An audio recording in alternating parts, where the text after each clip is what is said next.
Y luego además le dieron títulos baratos para que siguieran endeudando el mundo, que es parte, claro, como salvaron con presupuesto público, la deuda del mundo se volvió astronómica. Pero por eso el tema hoy fundamental, cuando ustedes ven la movilización en España, en Grecia, el tema fundamental es deuda, sigue siendo deuda el tema fundamental. Pero además, ¿no? Además les dieron títulos baratos, después de que los salvaron, les dieron títulos al 1 para que ellos endeudaran países otra vez al 5, al 6, al 7, lo cual siguió aumentando la espiral de la deuda. Lo que me interesa es la titularización, o sea, la titularización de derivados. Que después aparece otro negocio que se llama mercado de futuros. Mercado de futuros es que yo te puedo vender la producción de arroz de Tailandia de aquí a 10 años. Imagínense la especulación pura, o sea, es una economía de signos que no tiene a la hora de la verdad ningún contrapeso en la realidad. Y entonces aparece un tipo y dice, no, pero nadie te garantiza que vas a vender, que va a haber arroz en Tailandia de aquí a 10 años. Entonces yo te aseguro eso. Y aparece otro tipo y dice, pero los seguros fracasaron en Estados Unidos en el 2008, entonces yo te lo reaseguro. Y tú haces 4 o 5 transacciones y no hay una gota de arroz, no hay una pepa de arroz. ¿Ya? Ese es el negocio de la especulación de los mercados de capitales hoy en el mundo.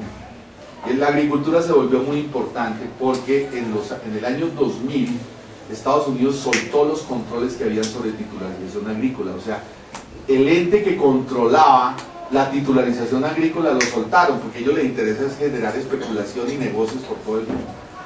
Y entonces, mire este dato, las transacciones de commodities en la bolsa de Nueva York en el año 2001, o sea, antes de que se hiciera la liberalización de títulos, era de 500 millardos de dólares. Aquí quiero decirles lo siguiente, millardo es en el convencionalismo aritmético, sajón, en general en el mundo hoy son miles de millones, o sea, 9 ceros a la derecha, ¿ya?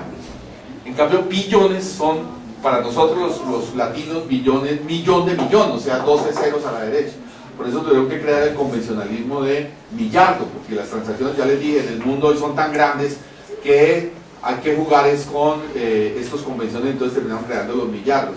Bien, lo que les estaba diciendo es que en el 2001 las transacciones en commodities en la bolsa de Nueva York, que marca casi toda la tendencia de la bolsa del mundo, ¿no? En agricultura, era más o menos de 500 millardos. Hoy es de 13 billones de dólares, o sea, de millones de millones.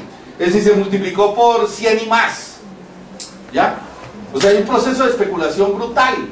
Y entonces, claro, eso terminó subiendo los precios de las materias primas, pero nosotros estamos montados, porque América Latina, ustedes me dirán, ¿por qué América Latina no está en la crisis que está hoy Grecia y demás? Porque las exportaciones nuestras, que ya les dije, son básicamente materias primas y alimentos, están caras en el mundo. ¿Usted cuál es la exportación de Colombia?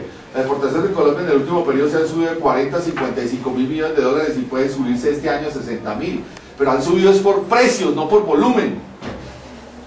Es decir, es como si usted tiene una tienda, 10 papas fritas, 10 bolsas de papas fritas, y en un año valen $1, en el otro año valen 2, pues claro que usted ganó, desde el punto de vista parece rentable, pero no aumentó la venta. Usted lo que hace es, con la misma cantidad por precio, le está aumentando la exportación. Bien, todo esto tiene que ver con un mercado de la especulación brutal en títulos, que eso es lo que está empezando a caerse en el mundo, entre otras cosas. Eso es parte de otra historia. Eso va a llevar a que la crisis nuestra, a vuelta de 1 o 2 años, sea tan fuerte como la de los países de la periferia del Mediterráneo. Aquí lo que quiero mostrar, porque no me quiero desviar a otro tema, es que esa especulación, o sea, ustedes tienen que plantearse una pregunta, y es, ¿cómo es posible que si las grandes potencias en el mundo, miren el dato que acabo de leer en UNTAC también, las exportaciones chinas del año 2001 al año 2008, no, del 99 al 2001, crecían a niveles del 27%, después del 2008 no están creciendo en más del 11%. O sea, el achatamiento del comercio mundial es brutal. Tú tienes en crisis hoy oficialmente declarada a Estados Unidos, que es el 22% de la economía mundial, y a Europa, que es el 25% de la economía mundial. O sea, tú tienes la mitad de la economía mundial en crisis. Obviamente que eso tiene que achatar el comercio. Si tú estás en crisis no vendes, no exportas. Y además tienes a China bajando, y sin embargo los precios de las materias primas siguen para arriba. Es decir, ¿qué explicación hay? Si los precios dependieran de la demanda, o sea, del consumo mundial, ¿no? Pues nosotros tendríamos de alguna manera que verlo en las exportaciones de todos estos países, pero cuando el comercio se está achatando, cuando cada vez va más para abajo el comercio del mundo, y sin embargo usted mantiene los títulos, los precios de las commodities arriba, solo hay una especulación. Eso se llama especulación financiera de títulos. Eso es lo que está pasando. Entonces, cuando el Banco Mundial le dice a Santos, pero ¿cómo es posible que ustedes desperdicien potreros, baldíos y tal, y no hacen un gran proceso de inversión? Están pensando que el mercado de títulos va a ser de largo plazo, o sea que el mercado de la especulación financiera en la agricultura va a ser de largo plazo, y no están viendo que eso es de corto plazo y que podemos estar asistiendo a un colapso de eso. Eso tiene que ver con otro momento, y es, lo digo simplemente de pasada porque sería otro tema, y es que se está acabando el momento del dólar barato. O sea, la Reserva Federal ya empezó a soltar las alarmas de que no va a seguir comprando dólares y que no va a seguir comprando títulos y no va a seguir manteniendo la tasa de interés. Ayer un respiro en el mundo porque la Fed volvió a decir que iba a seguir comprando títulos, y hasta la del Fondo Monetario salió a decir excelente, pero ya la Reserva Federal dijo que en julio del año entrante se acaba la compra de títulos y se acaba el dólar barato.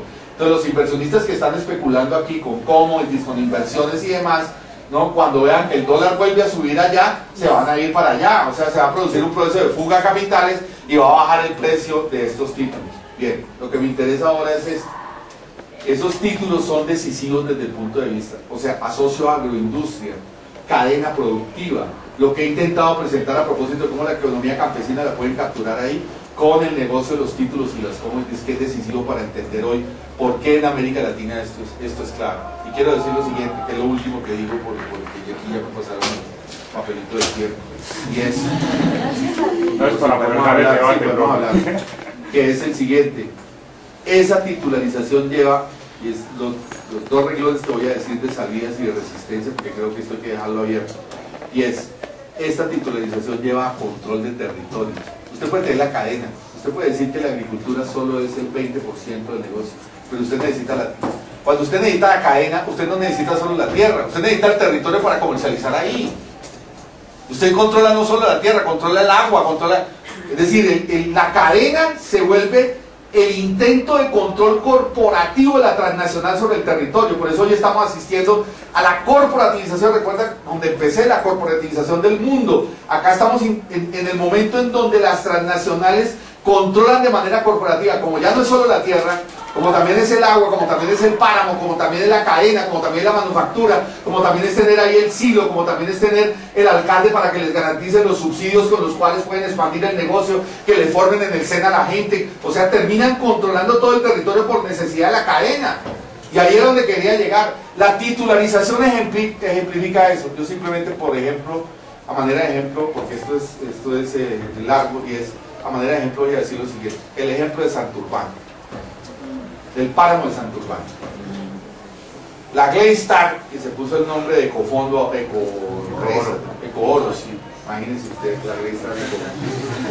La Greystar, que es la que tiene la concesión en Santurbán, que entonces saben ustedes que es gravísima porque van a mercurizar la mitad del agua de la quinta ciudad de este país. O sea, eso es una barbaridad. Pero volvemos al tema del neoliberalismo versus humanidad. O sea, a estos tipos les importa un pito mercurizar la fuente de agua más importante de la quinta ciudad de este país, cuarta, quinta ciudad de este país. Bien, la Greystar recibe una concesión. Entonces, por decir algo, le dan 500 hectáreas en oro. ¿Qué hace la Greystar? Por un lado, saca las máquinas, las dragas, empieza a mercurizar y tal. Pero al mismo tiempo dice, es lo mismo que hace la Anglogol en Cajamarca, es lo mismo que hacen todos los que están peleando concesiones en el Patía. En ese momento hay 40 concesiones disputadas de Patía hacia abajo, o sea que es el último oro de aluvión que queda en este país, de Patía hasta Timbiquí, todo ese corredor que además fue histórico de la colonia. Bien, ¿qué hace la Greystar? Es el ejemplo que quiero para terminar todo toda esta secuencia. ¿Qué hace la Greystar? Dice, yo tengo 1 millón de hectáreas, eso vale $1.000 millones, y se va a la bolsa de Toronto, porque está escrita en Toronto. Casi todas las transnacionales petroleras tienen personalidad jurídica, mineras, o sea, lo que tiene que ver con minerales y energía, están en Canadá porque les dan unas condiciones súper favorables para que sean personalidad jurídica allá. Incluso pueden ser capital norteamericano, pero se van a Canadá, o pueden ser españoles, etc. Porque Canadá les da unas ventajas enormes. Entonces, Dicen, yo tengo $1 millón en Santurbán. Eso me lo dieron, es una concesión a 10 años. Yo le puedo mostrar a usted en el mapa que esas hectáreas tienen tanto oro. Entonces, haga el favor y me titulariza eso. Y eso lo vuelven 5 veces más en negocios de títulos.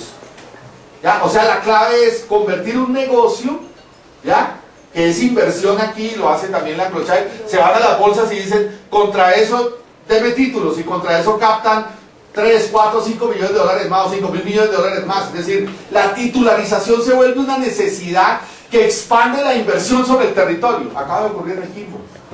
En el Quimbo no tenían plata, la represa famosa de Huilas, no tenían plata para terminar el negocio. Vinieron y titularizaron parte del Quimbo en la bolsa de Bogotá y consiguieron 600 mil millones de pesos para terminar la represa.